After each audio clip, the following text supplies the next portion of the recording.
പിതാവിനും പുത്രനും പരിശുദ്ധാത്മാവിനും സ്തുതി, ആദിയിലെ പോലെ ഇപ്പോഴും എപ്പോഴും എന്നേക്കും ആമേൻ. മറാഠാത്ത യൂട്യൂബ് ചാനലിലൂടെ ദൈവവചനം കേട്ടുകൊണ്ടിരിക്കുന്ന എല്ലാ പ്രിയപ്പെട്ടവർക്കും ഒത്തിരി സ്നേഹത്തോടെ ക്രിസ്തുയേശുവിലുള്ള സ്നേഹവന്ദനം അറിയിക്കുന്നു. ഒപ്പം തന്നെ ഇതിൻ്റെ സഹാരികളും ഇതിൻ്റെ ഉപകാരികളുമായിട്ടിരിക്കുന്ന എല്ലാവർക്കും ഹൃദയം നിറഞ്ഞ സ്വാഗതം ആശംസിക്കുകയാണ്. ഇന്നത്തെ ശുശ്രൂഷ നമ്മൾക്ക് വളരെ പ്രയോജനകരമായി തീരുവാൻ പ്രാർത്ഥനയോടെ ആയിരിക്കാം.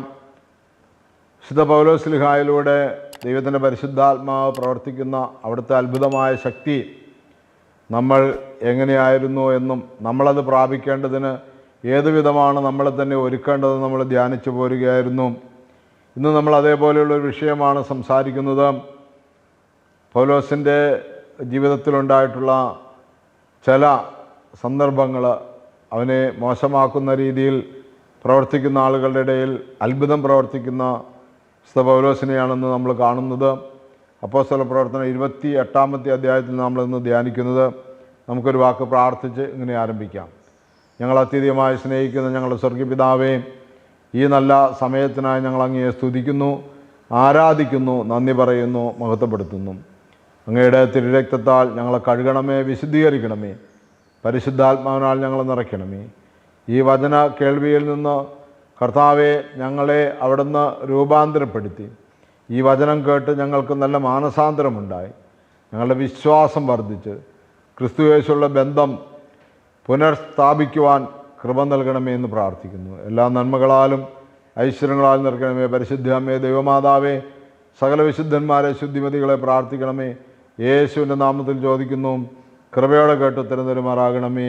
ആമീൻ. Hallelujah, hallelujah. ദൈവമേ നന്ദി, ദൈവമേ സ്തുതി. പ്രിയമുള്ളവരെ, അപ്പോസ്തല പ്രവർത്തനം 28-ാമത്തെ അധ്യായം ആ പുസ്തകത്തിൻ്റെ അവസാനത്തെ അധ്യായമാണ്. പൗലോസ് വലിയ അപകടത്തിൽ നിന്ന് രക്ഷപ്പെട്ട് മാൾട്ട എന്ന ദ്വീപിൽ എത്തിച്ചേരുമ്പോൾ ആ ദ്വീപിലെ നിവാസികൾ അവരോട് വളരെ മാന്യമായും സ്നേഹമായും പെരുമാറി എന്നാണ് എഴുതപ്പെട്ടിരിക്കുന്നത്. അവിടെ അവരങ്ങനെ ആയിരിക്കുമ്പോൾ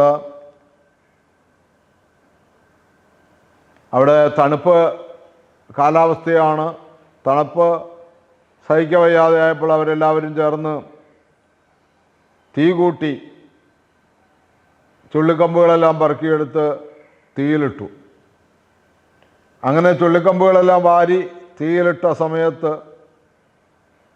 ഒരു അണലിപ്പാമ്പ് ചൂടേറ്റ് പുറത്ത് ചാടി അവൻ്റെ കയ്യിൽ ചുറ്റി എന്നാണ് നമ്മൾ വായിക്കുന്നത്. ഒരു അണലിപ്പാമ്പ് ചൂടേറ്റ് പുറത്ത് ചാടി അവൻ്റെ കയ്യിൽ ചുറ്റി. പാമ്പ് അവൻ്റെ കയ്യിൽ തൂങ്ങിക്കിടക്കുന്നത് കണ്ട് നാട്ടുകാർ പരസ്പരം പറഞ്ഞു, ഈ മനുഷ്യൻ ഒരു കൊലപാതകിയാണെന്നതിന് സംശയമില്ല. അവൻ കടലിൽ നിന്ന് രക്ഷപ്പെട്ടെങ്കിലും ജീവിക്കാൻ നീതി അവനെ അനുവദിക്കുന്നില്ല. പ്രിയമുള്ളവരെ, പൗലോസിൻ്റെ കയ്യിൽ ചുറ്റിയ പാമ്പ് അവനെ നശിപ്പിക്കും. ആ പാമ്പിനെ ഒരു നീതി ദേവനോ ദേവിയായിട്ടാണ് ഇവർ കാണുന്നത്. അദ്ദേഹം കൊലപാതകിയാണെന്ന് പറയുകയാണ്. സത്യത്തിൽ ഇവർ പറഞ്ഞതിൽ കാര്യവുമുണ്ട്. സ്തെഫാനോസിനെ കൊല്ലുമ്പോൾ വസ്ത്രം സൂക്ഷിച്ചിരുന്നത്, അതിന് കാവൽ നിന്നത് പൗലോസാണെന്ന്, സാവൂളായിരുന്ന് ബൈബിളിൽ നമ്മൾ വായിക്കുന്നുണ്ട്. ക്രിസ്ത്യാനികളെയെല്ലാം പിടിച്ചുകെട്ടി ഉപദ്രവിക്കുവാനും കൊല്ലുവാനും വേണ്ടി അധികാരപത്രവും വാങ്ങി പോകുന്ന വഴിക്കാണ് ദമസ്കോസിൽ വെച്ച് തൻ്റെ യാത്രാവാഹനത്തിൽ നിന്ന് ആ മൃഗവാഹനത്തിൽ നിന്ന് താഴെ വീഴുന്നത്. അങ്ങനെയൊക്കെ എടുത്തു നോക്കുമ്പോൾ സത്യവുമാണ്. പക്ഷെ പൗലോസ് ഇത് കൈകാര്യം ചെയ്യുന്ന രീതി നിങ്ങളൊന്ന് പരിശോധിക്കുക. അവൻ പാമ്പിനെ തീയിലേക്ക് കുടഞ്ഞിട്ടു. ചൂടേറ്റ പാമ്പ് പൗലോസിനെ കയ്യിൽ തൂങ്ങിക്കിടന്നു. പൗലോസ് പാമ്പിനെ തീയിലേക്ക് കുടഞ്ഞിട്ടു. അവന് അപകടമൊന്നും സംഭവിച്ചില്ല. അവൻ നീര് വന്ന് വീർക്കുകയോ പെട്ടെന്ന് വീണ് മരിക്കുകയോ ചെയ്യുമെന്ന് അവർ വിചാരിച്ചു. ഏറെ നേരം കഴിഞ്ഞിട്ടും അവന് അത്യാഹിതമൊന്നും സംഭവിക്കുന്നില്ലെന്ന് കണ്ടപ്പോൾ അവർ അഭിപ്രായം മാറ്റുകയും അവനൊരു ദേവനാണെന്ന് പറയുകയും ചെയ്തു. കണ്ടോ, അഭിപ്രായം മാറ്റുന്നു, ഇപ്പോൾ അവൻ ദേവനാണെന്ന് പറയുന്നു. പ്രിയമുള്ളവർ, നാം മുമ്പ് ആരായിരുന്നു എന്നുള്ളതല്ല, നാം ക്രിസ്തുവിലേക്ക് വന്നു കഴിയുമ്പോൾ എന്ത് സംഭവിക്കുന്നുവെന്നാണ് ഓരോ ക്രിസ്തു ശിഷ്യനും കുറിച്ചും വേദപുസ്തകം പറയുന്നത്. മർക്കോസിന്റെ സുവിശേഷം 16-ാം അധ്യായം 18-ാമത്തെ വാക്യം, 17 തുടങ്ങി വായിക്കാം. വിശ്വസിക്കുന്നവരോട് കൂടെ ഈ അടയാളങ്ങൾ ഉണ്ടായിരിക്കും. അവർ എൻ്റെ നാമത്തിൽ പിശാചുക്കളെ ബഹിഷ്കരിക്കും, പുതിയ ഭാഷകൾ സംസാരിക്കും, അവർ സർപ്പങ്ങളെ കയ്യിലെടുക്കും, മാരകമായ എന്ത് കുടിച്ചാലും അത് അവരെ ഉപദ്രവിക്കുകയില്ല. അവർ രോഗികളുടെ മേൽ കൈകൾ വെക്കും, അവർ സുഖം പ്രാപിക്കുകയും ചെയ്യും. വിശ്വസിക്കുന്നവരോടുകൂടെ ഈ അടയാളങ്ങൾ ഉണ്ടായിരിക്കും. അവർ എൻ്റെ നാമത്തിൽ പിശാചുക്കളെ ബഹിഷ്കരിക്കും, പുതിയ ഭാഷകൾ സംസാരിക്കും, അവർ സർപ്പങ്ങളെ കയ്യിലെടുക്കും, മാരകമായി എന്ത് കുടിച്ചാലും അത് അവരെ ഉപദ്രവിക്കുകയില്ല. അവർ രോഗികളുടെ മേൽ കൈകൾ വെക്കും, അവർ സുഖം പ്രാപിക്കുകയും ചെയ്യും. ഇതാണ് പൗലോസിൻ്റെ മേൽ കർത്താവിൻ്റെ അത്ഭുതം.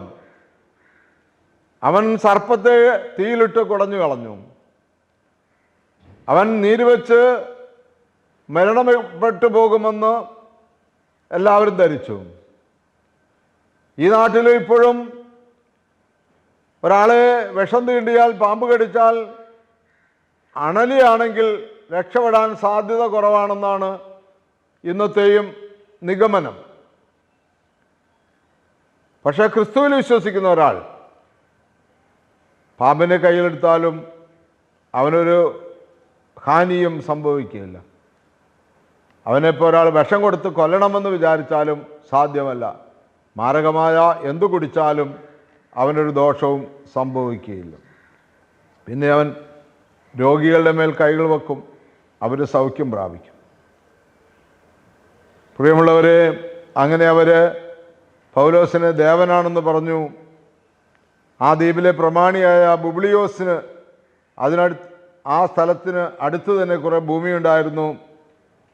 അവൻ ഞങ്ങളെ സ്വീകരിച്ച് 3 ദിവസത്തേക്ക് ആതിഥ്യം നൽകി. ആ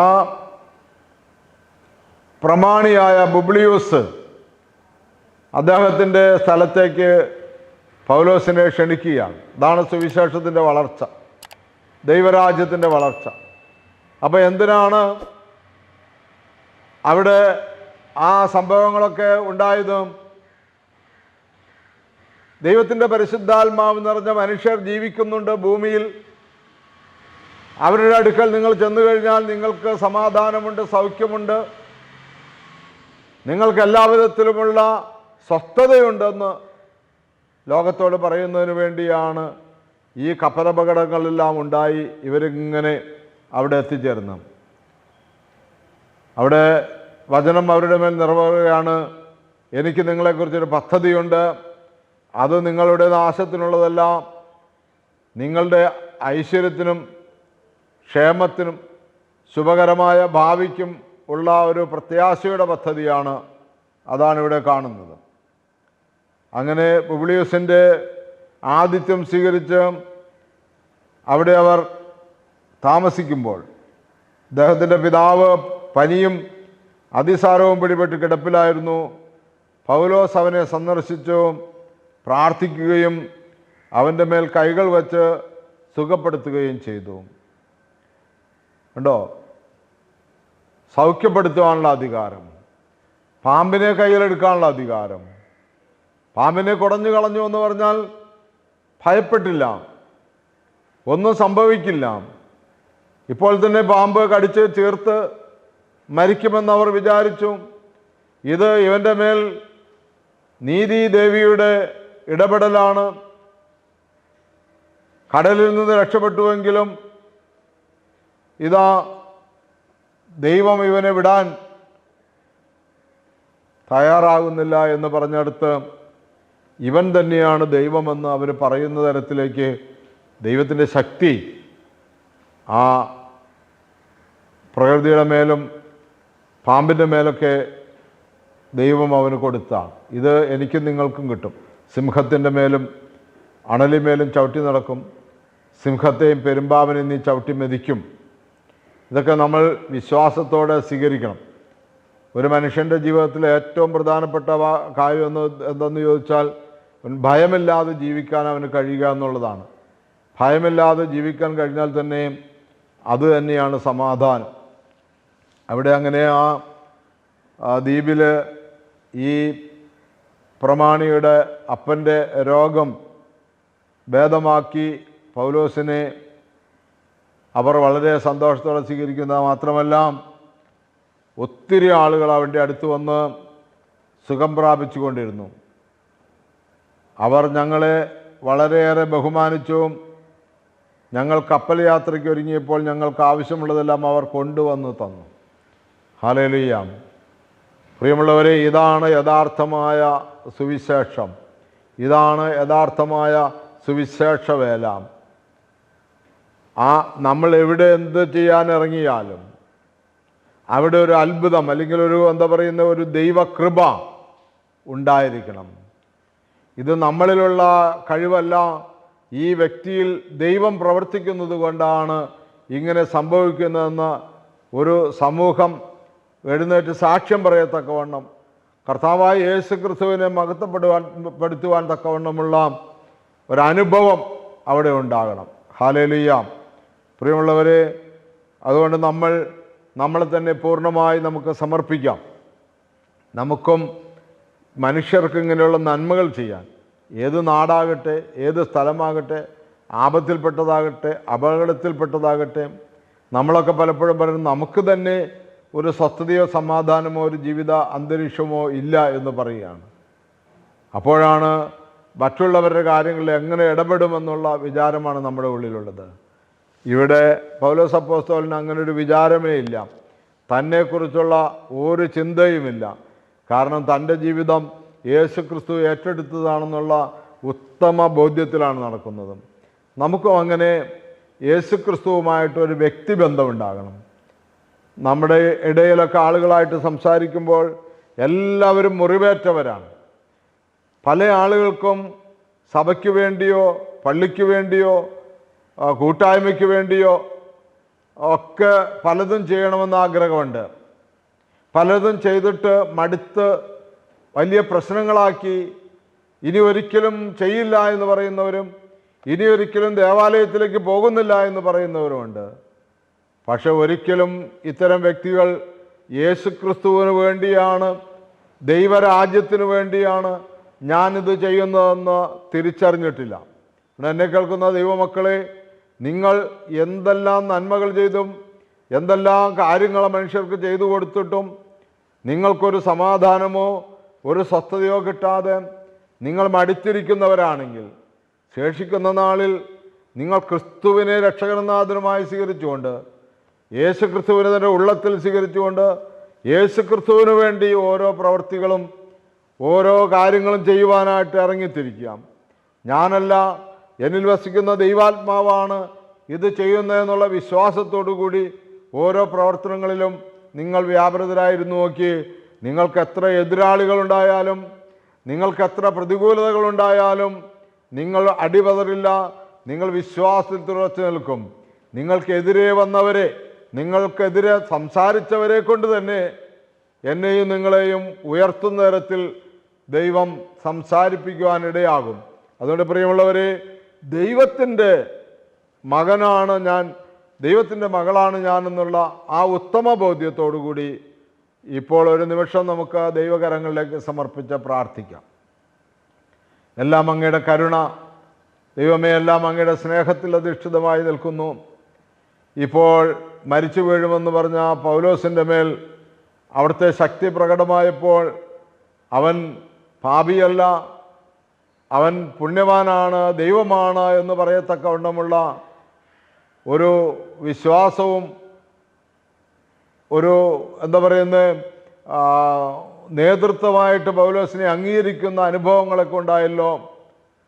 പുബ്ലിയസ് എന്ന് പറയുന്ന പ്രമാണി, ആ ദ്വീപിൻ്റെ ഉത്തരവാദിത്തപ്പെട്ടവൻ, പൗലോസിനെ ദൈവവചനം കേൾക്കുവാനായിട്ട് തൻ്റെ ഭവനത്തിലേക്ക് ക്ഷണിച്ചല്ലോ.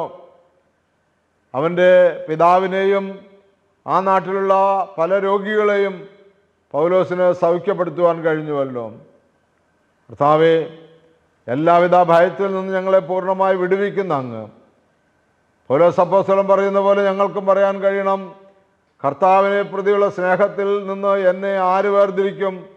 ആപത്ത്, നഗ്നത, പട്ടിണി, വാള്, ഇവയിൽ ഒന്നിനെ പോലും എന്നെ ക്രിസ്തുവിൻ്റെ സ്നേഹത്തിൽ നിന്ന് വേർതിരിക്കാൻ സാധിക്കുകയില്ല എന്ന തിരിച്ചറിവോടുകൂടി കർത്താവെ, എന്നെ പൂർണ്ണമായി അങ്ങയുടെ തിരുമുമ്പാകെ സമർപ്പിച്ച് പ്രാർത്ഥിക്കുന്നു.